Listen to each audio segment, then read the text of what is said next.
Voilà, écoutez, je suis heureux de vous accueillir pour cette séance du 17 octobre consacrée à la chirurgie de la main et du membre supérieur. Et effectivement, c'est Monsieur Poitvin avait mis dans son diaporama une diapositive concernant le professeur Jacques Huot, et je voulais annoncer à nos collègues que Jacques Huot est décédé à l'âge de 88 ans le 11 octobre dernier, qu'il était membre de notre compagnie, également membre honoraire de l'Académie nationale de médecine. Et j'aurais voulu qu'on lui rende un hommage en faisant une minute de silence avant de commencer notre séance.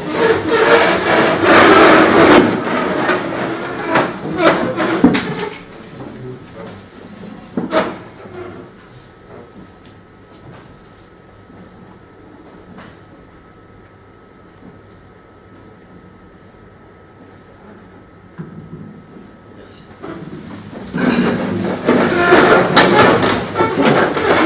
Bien, avant de débuter la séance spécifique sur la chirurgie de la main du membre supérieur, je vais demander à notre secrétaire annuel, Gérard Pascal, de nous faire le rapport et le procès verbal de la séance qui a eu lieu le 10 octobre sur la chirurgie pédiatrique, qui pose un problème d'organisation. Et je tiens à signaler déjà ici, peut-être qu'il en aurait parlé, que cette séance a fait l'objet d'un article assez intéressant dans l'Express en ligne, posant le problème de finalement par qui sont repérés vos enfants demain. Et c'est une vraie réflexion. Et donc Gérard va vous résumer un petit peu ce qui s'est dit la semaine dernière. Oui, bonjour. Donc la séance de la semaine dernière consacrée à la chirurgie pédiatrique, quelle offre de soins, état des lieux et perspectives, avec pour modérateur François Varlet de Saint-Étienne et Christine Grappin d'Agorneau de Paris. Tout d'abord, un éloge a été rendu donc au professeur Michel Robert par son élève Hubert Bardi, le Tour. Christine Grappin d'Agorneau, périmètre de la profession de chirurgien pédiatre, les niveaux de prise en charge. Pour la qualité des soins, donc des réseaux effectifs à 3 niveaux. Le niveau 1, avec des centres de proximité où ne sont opérés en urgence que les enfants de plus de 5 ans. Le niveau 2, avec des centres spécialisés pour une permanence de soins en chirurgie courante, pédiatrique courante. Et enfin, le niveau 3, pour des centres de référence intégrant la chirurgie lourde, transplantation, etc., etc. Questions et commentaires de Richard Villet. Difficile en fait de stratifier ces 3 niveaux parce qu'ils sont interpénétrés par 75% de pathologies ORL. Xavier Martin à Lyon, les chirurgiens pédiatriques faute d'effectifs sont formés à la transplantation rénale en intégrant le tour de garde des adultes.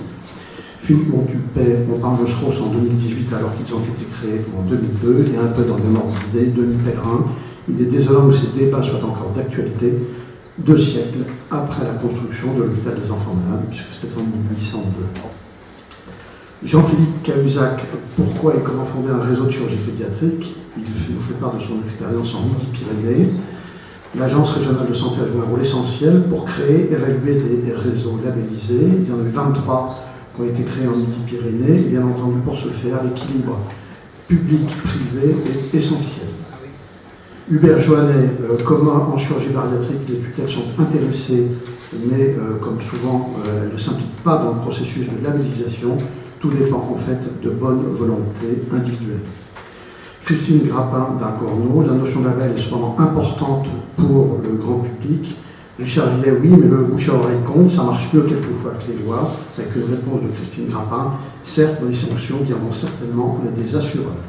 Albert Claude Benamou, cette expérience réussie peut-elle faire tache d'huile? Pour ce faire, il faut la communiquer aux sociétés nationales. Benoît de Guilly, perspective démographique, l'impact sur l'offre de soins.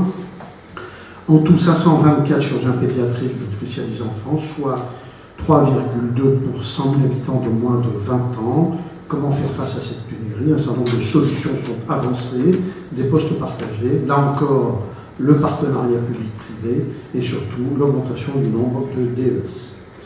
Philippe Montupet, il existe un manque de coordination entre les multiples organismes de promotion de la santé, la CNCEM, à savoir Coordination nationale des collèges d'enseignement en médecine, a certainement un rôle important à jouer. Jean-Philippe Cahuzac, avant de former, il faut attirer grâce au réseau. Hélène Martelly note une diminution drastique du nombre de chirurgiens pédiatriques non européens. Et enfin, Albert Claude Benamou, quid de la télémédecine? Certes, elle peut apporter un certain nombre de solutions, mais cependant, priorité doit rester à l'examen clinique et la télémédecine ne règle pas toujours, tout au moins, le problème des urgences. Georges Audry, enseignement de chirurgie pédiatrique et réforme du troisième cycle, impacte donc sur la démographie en chirurgie pédiatrique. La filiarisation est à la fois une chance, mais aussi un piège parce que le cloisonnement affaiblit les spécialités. Il faut rester très vigilant sur le post-internat et quant aux responsabilités données à ce qu'on appelle les docteurs juniors qui donc exercent un certain nombre de responsabilités immédiatement après l'internat, entre l'internat et le clinica, donc notamment pendant les gardes. Christine Grappin d'Agorno, les docteurs juniors ne prennent les gardes que s'ils le souhaitent. Benoît de Billy, les internes ont moins envie de prendre rapidement des responsabilités en raison de la multiplicité croissante des contraintes. On va citer notamment le repos compensateur. François Varlet, avec la disparition du SUEL de chirurgie générale, les chirurgiens d'adultes n'ont bientôt plus le droit d'opérer des enfants. Xavier Martin, il faut senioriser pendant la phase de consolidation, il faut augmenter les postes d'assistants spécialistes, ce qui peut être une solution pour faire face à la diminution des postes de chef de clinique. Enfin, Hélène Lehor, l'organisation territoriale de la pratique, permanence des soins, place donc de l'hospitalisation et les rôles des ARS, pour une meilleure déclinaison territoriale des plans régionaux de santé, un certain nombre de contraintes médico-légales pour l'exercice de la chirurgie pédiatrique, le développement de centres privés de niveau 2 avec des partenariats publics-privés et le développement de la télémédecine. Philippe Montupet, dans les centres de niveau 2, un manque de dialogue entre les anesthésistes et les chirurgiens pour les petits-enfants qui doit certainement être amélioré.